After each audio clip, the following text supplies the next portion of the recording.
Oh shoot, I see smoke. Oh snap. Alright guys, welcome back to the channel. So today is part 7 of the Camaro SS1LE rebuild, and this thing is nearly complete. We're getting super close to putting it together. The frame is on, the frame is straight. It's got suspension on all 4 sides. This thing is coming together and it's looking better than ever. But now in today's episode, what we're going to do is we're going to finish up the cooling system, put all the air ducts in, picked up the ABS wheel sensor that was giving us trouble last time, and a bunch of other cool parts that I'm going to show you guys to completely get this car mechanically put together. And then we're going to try to get a first test drive in today. Who knows if that'll happen, but we are going to get very close to doing that. So let's show you the parts and let's start building this thing. Alright guys, so over here in our big mountain of parts, these are the important things that came in the other day. So we'll get back to this piece later, but we have a battery vent hose cable. This was fine, but this little tab right here was broken in the trunk, so I have that there. We're just going to change that end piece up. ABS wheel sensor. This is the transmission line, and then this is just the center cap for the rim. And now back to this one. So I ordered this one, but they were asking to cancel the order because this is apparently a discontinued part or back order or something, and they couldn't ship it out. So they asked me to cancel that part of the order and just have everything else come in, which was all this other stuff. So this I had to find somewhere else, and I found it on eBay, and everywhere where I looked for this part, even where I ordered it initially, all it was listed as was like a transmission line bracket, not a hose. So when I ordered this thing, I was a bit skeptical. I didn't know what was actually going to come. It even says bracket right there. And there was no picture with it either. So I just called the dealership. I took their word for it and I ordered it. It was $20 more from eBay, but I still ordered it, and luckily this line came in. And then the other thing, the last and final thing that came in was the hardware for the caliper. So now we can put the brake pads on and everything, and this car is literally ready to be driven. And I even went out to the dealership today and I picked up the transmission fluid, the coolant, some distilled water, and I even got some brake fluid. So yeah guys, without any further ado, let's get those transmission lines put in and let's get these air ducts in.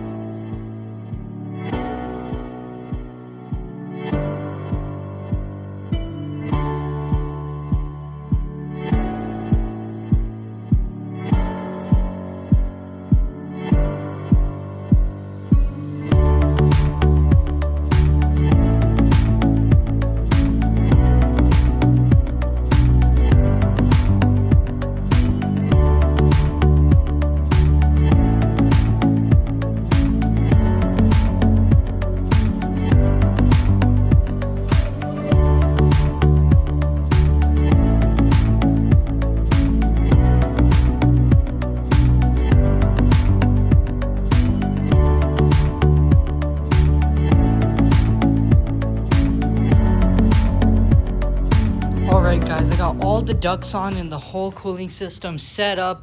Everything is plugged in except for that one transmission cooler line that runs over there. But this one is on and it fit up super nicely. Nice and snug back there. Everything's lined up super nicely here.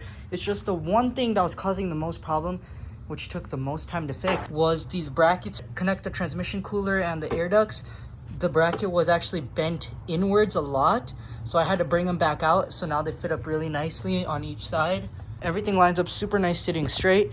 Now we're gonna put in all the suspension pieces that are left. There's also a little thing that goes on the control arm down there. We'll plug all that stuff in. That's the wire for it.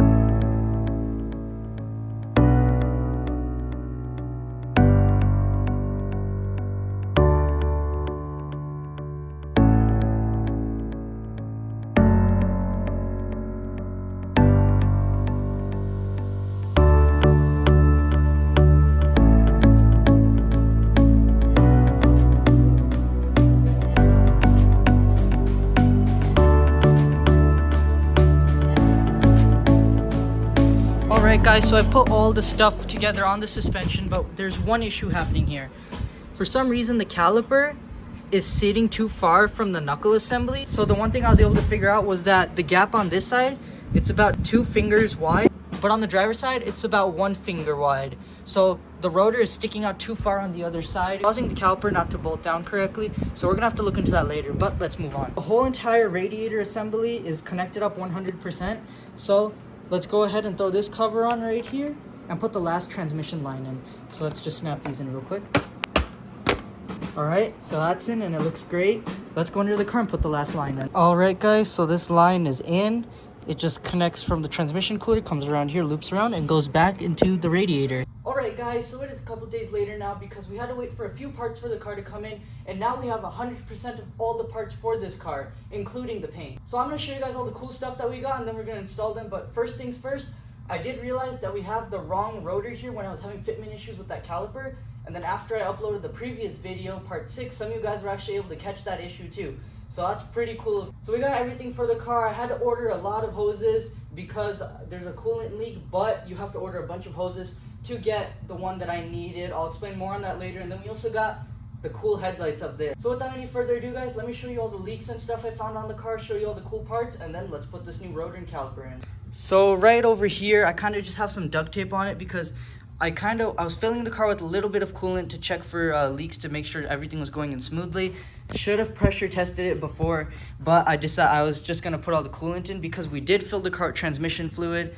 The way this car works, it's a little different. There's supposed to be a plug under the vehicle that you fill it through, but on this car it was different.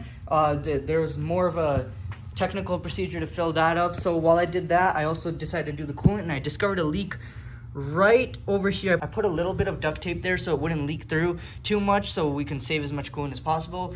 But as you can see, it kind of worked and it kind of didn't. I'm not sure if that's all that was in there, but basically this one, I guess it has a very tiny cut in it. So that hose right there is attached to a whole line assembly right there, and all the lines are clamped together, different hoses, different pieces, and they will not let you buy just this one piece right here. So you have to buy the entire line assembly, and this is the hose right here that I needed. So we're just gonna go ahead and take the hose out that I need, and we'll put all the rest of this to the side, and we'll fix that leak up. That's the only leak we're having with the car. Then we're gonna put the new fuse box in, attach all the wires and everything, and we have a few more radiator baffles to put in, so we'll go ahead and do that. And then we should be good for a first start and to let it warm up a little bit. So without any further ado, let's get this rotor and caliper in.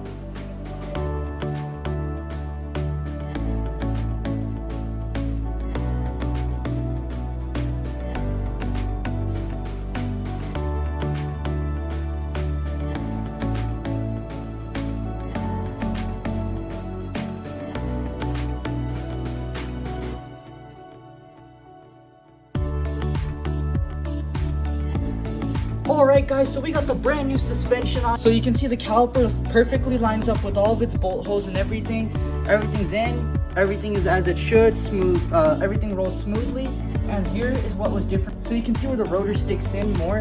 About here it's about 1 fingertip wide. And then on this one right here, it's like half a fingertip wide. So that was the issue right there. The rotor stuck out too far, meaning the caliper stuck out too far and didn't meet the hole. So this rotor, caliper, everything's OEM, everything on this car is going to be built with all original parts. So it's all installed, so let's move on to that coolant hose.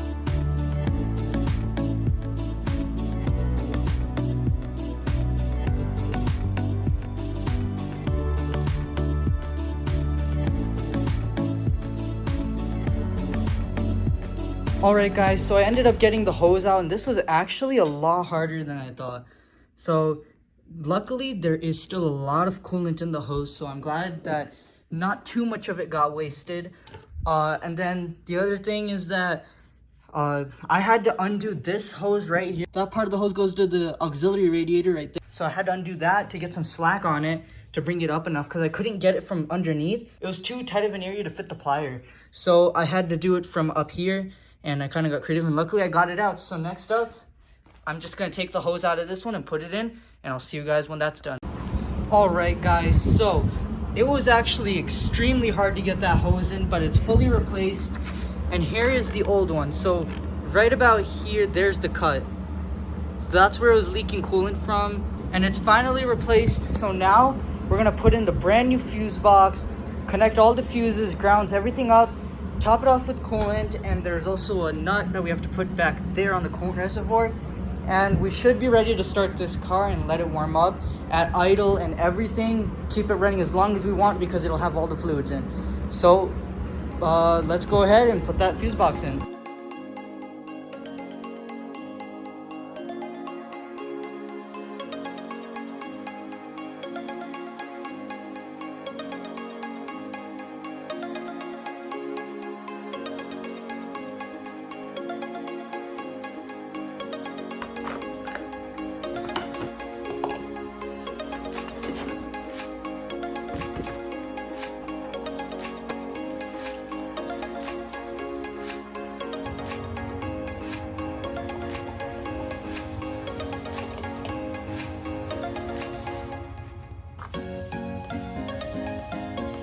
Well guys, I filled it up with coolant. Seems like we still need a lot more coolant, so I'm gonna go to the dealership, get some more coolant, get some distilled water, and we'll keep filling. Alright guys, let's get this coolant.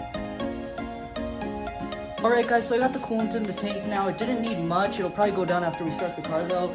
So now I just have to put this nut down there, and we'll probably put the baffles in, and then we'll be ready to start it. So let's go ahead and put this nut in and put those baffles in.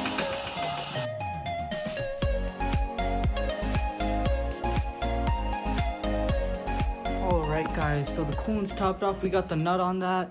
We got all the baffles on the radiator except for the lower one, but that one can be done when we're putting in all the undershielding and stuff. So let's go ahead and start the car and let it warm up and see how it sounds. Before we start the car, there's actually something extremely cool to show, and that is the wheels. Alright guys, so the wheels for this car were probably one of the hardest things to get.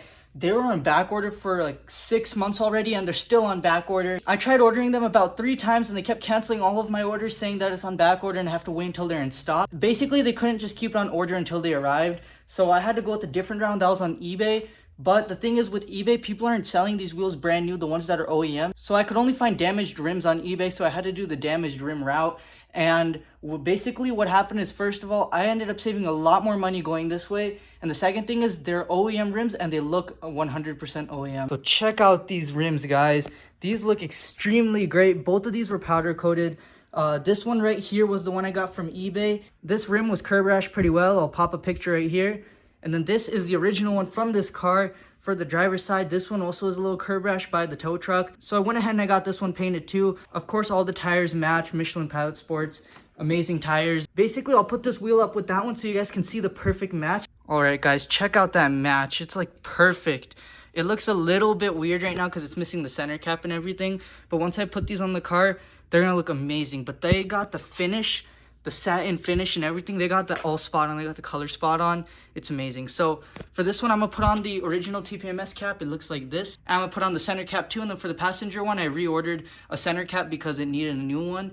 And I had a new TPMS sensor for it, so I have the cap for that. So let's go ahead and put these wheels on. Guys, attention to detail matters. So I went ahead and I got 4 brand new OEM lug nuts because 4 of the 5 lug nuts were dented. So I got 4 new ones to put on the car and it'll look perfect. So let's go ahead and put the driver's side on and then the passenger side.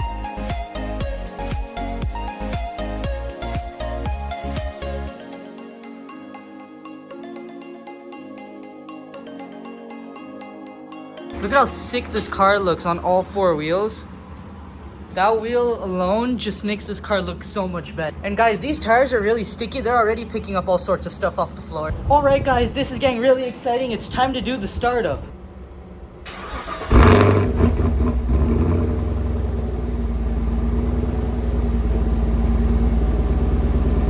Guys, check out how cool this looks. So that's the inside right there. I can hear the cold air sucking in some air. Everything looks good here. No leaks. That little droplet was from when we were changing out the hose. The coolant level is dropping, so we will have to fill that in a bit. Oh shoot, I see smoke. Oh snap. Guys, look. It's smoking. I'm not sure why it just did that. I hope it's because it hasn't ran in like a year and it's just burning off old fuel or something, but that is definitely scary. It was also, I heard it was kind of idling a little rough, but I just thought that was maybe bad gas because this thing obviously has premium in it and it tends to go bad quickly, but that's why I was checking everything. It's weird. I did check the oil. It has oil, a lot of it. Everything seems good. That was interesting. Alright guys, so I guess that's not all for the mechanical issues in the Camaro. There's even a check engine light on the dash and it's smoking, so we're just gonna have to scan it with the scanner and see what it tells us. But that's all gonna be in the next video. So guys, thank you so much for watching. I hope you enjoyed today's video. We got a lot of stuff done today. Basically all the mechanical stuff is complete besides for the issue we're having with the smoking that I just discovered. So stay tuned for the next video guys, and I'll see you guys in the next one. Bye.